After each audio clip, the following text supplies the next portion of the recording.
கதையோட ஆரம்பத்துல நம்ம சாய் வந்து டிராயிங் பண்ணிக்கிட்டு இருக்கவே பின்னாடி சாக்குரா வந்து, ஓ இங்கதான் உட்காந்து நீ டிராயிங் பண்ணிக்கிட்டு இருக்கியா, சரி சொல்லு இதுக்கு பேர் என்ன அப்படின்னு கேட்க, சாய் வந்து எனக்கு தெரியாது, நான் இது வரைக்கும் எந்த டிராயிங்க்குமே பேர் வச்சதே இல்லை, ஏன்னா எனக்கு எதுவுமே தோணாது, எனக்கு ஃபீலிங்ஸே கிடையாது அப்படின்னு சொல்லுவான்.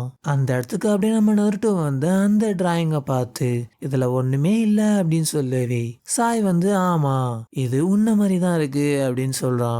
அப்படியே நருட்டோ வந்து செம்ம கடுப்பாயி, உனக்கு சண்டை போடனா சொல்லு, எப்ப வேணா சண்டை போட்டுக்கலாம், இந்த மாதிரி சிரிச்சே மழுப்பாத அப்படின்னு சொல்லவே, சாய் வந்து எனக்கு உன் கூட எந்த ஒரு பிரச்சனையும் இல்ல, நல்லது கெட்டதுன்னு எதுவுமே உங்களை பத்தி நான் யோசிச்சதும் இல்ல அப்படின்னு சொல்றான். அப்படியே பாத்தீங்கன்னா கோனகா வில்லேஜை காட்ட நம்ம சாய் வந்து ஒரு இடத்துல உட்காந்து அங்க இருக்க ஒக்காகே ஃபேஸ்லாம் வரைஞ்சிட்டு கிளம்புறாங்க. அப்படியே சாய் நடந்து போயிட்டு இருக்கும் போது அங்க ஒரு சின்ன பொண்ணு உடஞ்ச இடத்துக்குள்ள போயிட்டு அங்க எதனா பொம்மை இருக்கா அப்படின்னு பார்த்துக்கிட்டு இருக்கா. சாய் வந்து அந்த பொண்ணு கிட்ட போயிட்டு இந்த இடத்துல எல்லாம் இருக்கிறது ரொம்பவே ஆபத்து அப்படின்னு சொல்லவே அந்த பொண்ணு சாயோட முகத்தை பார்த்துட்டு அங்க இருந்து வேகமா ஓடி போயிடுறா. சாய் வந்து அந்த பொண்ணு பயந்ததை புரிஞ்சுக்கிட்டு சரின்னு சொல்லிட்டு அந்த இடத்த விட்டு கிளம்புறான். மத்தவங்க எல்லாம் டேமேஜ் ஆன வில்லேஜ ரெடி பண்ணிக்கிட்டு இருக்காங்க. அந்த 3 பசங்களுமே சாயை ஃபாலோ பண்ணிக்கிட்டே போறாங்க. அப்ப வந்து சாய் ஒரு அழகான ஃப்ளவரை பார்க்கறான். டக்குன்னு அவனோட நோட்டு எடுத்து அந்த ஃப்ளவரை வரையறாங்க. அப்ப அந்த 3 பசங்களும் பார்த்து சூப்பரா இருக்கு, நீங்க ஒரு மாங்கா ஆர்டிஸ்டா அப்படின்னு கேட்க, இன்னொரு பொண்ணு வந்து நீங்க ஒரு பெயிண்டரா, நீங்க ஒரு டிராவலர் தானே சொல்லுங்க அப்படின்னு கேக்குறாங்க. அப்ப சாய் வந்து இல்ல அப்படின்னு சொல்றான். அந்த 3 பசங்க வந்து அப்ப எதுக்கு நீங்க இங்க வந்து வரைஞ்சுக்கிட்டு இருக்கீங்க அப்படின்னு கேட்கவே, சாய் வந்து இன்னைக்கு எனக்கு வேலை இல்ல, அதனால வில்லேஜ் எப்படி இருக்கு அப்படின்னு சொல்லி பார்க்கலாம் தான் இங்க வந்திருக்கேன் அப்படின்னு சொல்றான். சாய் வந்து அவனோட நோட் எடுத்து ஒரு 3 அனிமலை வரைஞ்சி அவனோட ஜூட்ஸு யூஸ் பண்ணி வர வைக்கிறான் அந்த 3 அனிமல்ஸையும். அதை பார்த்த அந்த 3 பசங்க அந்த அனிமல்ஸை பிடிக்க போறாங்க. டக்குன்னு பார்த்தீங்கன்னா அந்த சின்ன பையன் அந்த பூனையை பிடிக்க போகும்போது அவனோட பேண்ட் வந்து கிழிஞ்சிரும். அதுக்கு அவன் கூட இருக்க அவன் ஃப்ரெண்டு பொண்ணு வந்து நேத்தும் நீ இப்படி தானே பண்ண, உன் வீட்டில் திட்ட மாட்டாங்களா அப்படின்னு கேட்கவே, அந்த பையன் வந்து எங்க அப்பா சொல்லியிருக்காரு சின்ன பசங்களாம் எனர்ஜிக்கிட்டா இருக்கணும் அப்படின்னு சொல்லுவான். அப்ப அந்த பையன் வந்து அந்த பொண்ணை பார்த்து நீ ஒரு அக்லின்னு சொல்லவே அந்த பொண்ணு வந்து செம காண்டாகி அந்த பையனை அடிக்கும். சாய் வந்து அதை பார்க்கும் போது சாக்குரா நருட்டோவை அடிச்சதை தான் யோசிச்சு பார்ப்பான்.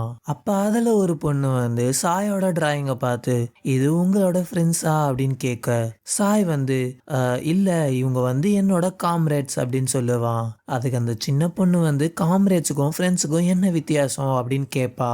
அப்படியே சாய் வந்து வானத்தை பார்த்துக்கிட்டு இது வந்து எனக்கு ரொம்பவே கஷ்டமான கேள்வி அப்படின்னு யோசிப்பான்.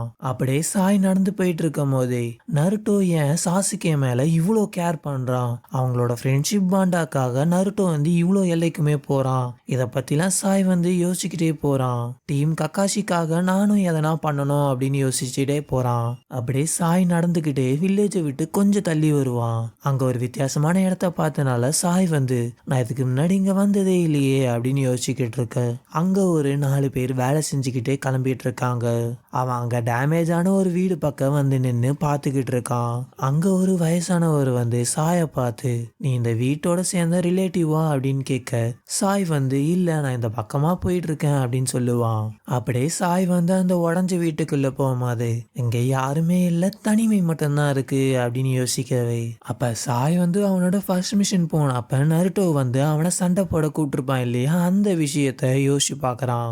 அப்படியே பாத்தீங்கன்னா நருட்டோ அவனோட ஷேடோ க்ளோன்ஸை யூஸ் பண்ணி சாயை அட்டாக் பண்றான். சாய் வந்து சண்டை போட விருப்பம் இல்லாம தான் சண்டை போட்டுக்கிட்டே இருக்கான். அவன் வந்து குனாய்ஸ் யூஸ் பண்ணி அங்க இருக்க எல்லா ஷேடோ க்ளோன்ஸையும் டிஸ்ட்ராய் பண்ணிட்டு ஸ்க்ரோலை யூஸ் பண்ணி பேர்டை வர வச்சு அது மூலியமா நான் இங்கிருந்து கிளம்புறேன் அப்படின்னு சொல்றான்.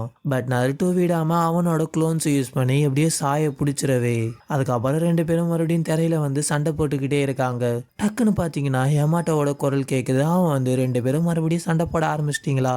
யமாட்டோ அப்படியே பக்கத்துல வந்து நருட்டோ இந்த சண்டையை நீ தானே ஆரம்பிச்ச, சாய் இந்த மாதிரி நருட்டோ சேலஞ்ச் எல்லாம் பண்ணானா நீ அக்செப்ட் பண்ணாத அப்படின்னு சொல்லிட்டு சாய அப்படியே பிடிச்சிடுறான் யமாட்டோ. நருட்டோ வந்து உடனே ரசிங்னு எடுத்து அடிக்க வரான். பார்த்தா அது உண்மையான யமாட்டோ கிடையாது, நருட்டோவோட ஒரு டிரான்ஸ்ஃபர்மேஷன் ஷேடோ க்ளோன் தான். ரசிங்னு எடுத்துட்டு போயிட்டு சாய் மேல அடிக்க போறாம எடுத்துட்டு போயிட்டு தரையில அடிச்சிடுறான். அந்த இடத்துல ஒரு பெரிய டேமேஜ் ஆகுது. இந்த பக்கம் நருட்டோ படுத்து கிடக்குறான், அந்த பக்கம் நம்ம சாய் இருக்கான். 2 பேருமே பயங்கரமாவே டயர்டா இருக்காங்க. அப்ப சாய் வந்து கொஞ்ச நேரத்துல எழுந்துருச்சு, நீ யமாட்டோ மாதிரி டிரான்ஸ்ஃபர்மேஷன் ஜூட்ஸு யூஸ் பண்ணுவேன்னு நான் எதிர்பார்க்கவே இல்லை அப்படின்னு சொல்லிட்டு அந்த இடத்த விட்டு கிளம்புறான். அப்ப சாய் வந்து நருட்டோவை பார்த்து, நீ இதில் ஜெயிச்சதுனால நீ ஒரு ஸ்ட்ராங்கான ஷினோபின்னு நினைச்சுக்காத அப்படின்னு சொல்றான். நருட்டோ வந்து, நீ யமாட்டோ சொன்னதான் மறந்துடாத, நம்ம எல்லாம் ஒரே டீம்ல இருக்கோம், நம்ம ஒரு படி சிஸ்டம்ல ஒர்க் ஆகுறோம் அப்படின்னு சொல்றான். அப்ப நருட்டோ வந்து, இப்போதைக்கு நம்ம சாசுகேவை ரிட்டர்ன் பண்ற மிஷினுக்கு தான் போயிட்டு இருக்கோம், அங்க எனிமி கூட சண்டை போடுற நிலைமை கண்டிப்பா வரும், அதனால நம்மளோட டீம்மேட் எவ்வளோ ஸ்ட்ராங்கு, அவங்களோட வீக்னஸ் என்ன தெரிஞ்சுக்கிட்டா நம்ம வந்து ஈஸியாகவே பேட்டில் பண்ணலாம் அப்படின்றத சொல்கிறான். அப்போ சாய் வந்து, இப்போ சாசுக்கே ரிட்டர்ன் ஆயிட்டானா நான் டீம் கக்காஷியை விட்டு லீவ் ஆயிடுவேன் அப்படின்னு சொல்லிட்டு அந்த இடத்த விட்டு நடந்து போய்கிட்டே இருக்காங்க. அதுக்கப்புறம் நருட்டோ சாய் எல்லாருமே அந்த ஹைட் அவுட்டில் சாசுகே கூட பேசியிருப்பாங்க இல்லையா, அந்த விஷயங்கள்லாம் யோசிச்சுட்டு நருட்டோவோட வார்த்தைகள் கூட சாசுகேவை மாற்றலை அப்படின்னு சொல்லி யோசிச்சுக்கிட்டு இருக்கான் சாய். அப்புறம் சாய் வந்து, இப்போ கூட நான் டீம் கக்காஷியில் ஒரு மெம்பர் தான் அப்படின்னு யோசிக்கிறான். கக்காஷி ஒரு டைம் சாய் கிட்ட வந்து கேட்டுட்டு இருக்கும் போது அப்போ சாய் வந்து, நீங்கள் என்னை நம்பலையா அப்படின்னு கேட்க, கக்காஷி வந்து, நீ டான்ஸோ கீழே வேலை செஞ்சிருந்தாலும் நீ டீம் 7 டீம் கக்காஷியில் இருக்க, அதனால நான் நம்புறேன் அப்படின்னு சொல்ல, அதெல்லாம் வந்து நம்ம சாய் யோசிச்சு பார்த்துட்டு இருக்கான். அப்போ சாய் வந்து அவனோட டிராயிங் நோட்டை எடுத்து பார்த்துக்கிட்டே, நருட்டோ, சாசுகே, சாக்குரா இவங்க 3 பேரோட பாண்டிங்கும் ரொம்பவே ஸ்ட்ராங்கா இருக்கு, இதை யாராலையும் பிரேக் பண்ண முடியாது, ஒரு நாள் நானும் இந்த மாதிரி இருப்பேன் அப்படின்னு சொல்லி பார்த்துட்டு இருக்கான்.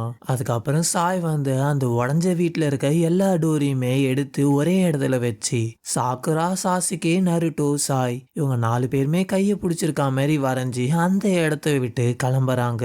இதோட பார்த்தீங்கன்னா இந்த எபிசோட் முடியுது. அடுத்த எபிசோட நம்ம அடுத்த வீடியோல பார்க்கலாம்.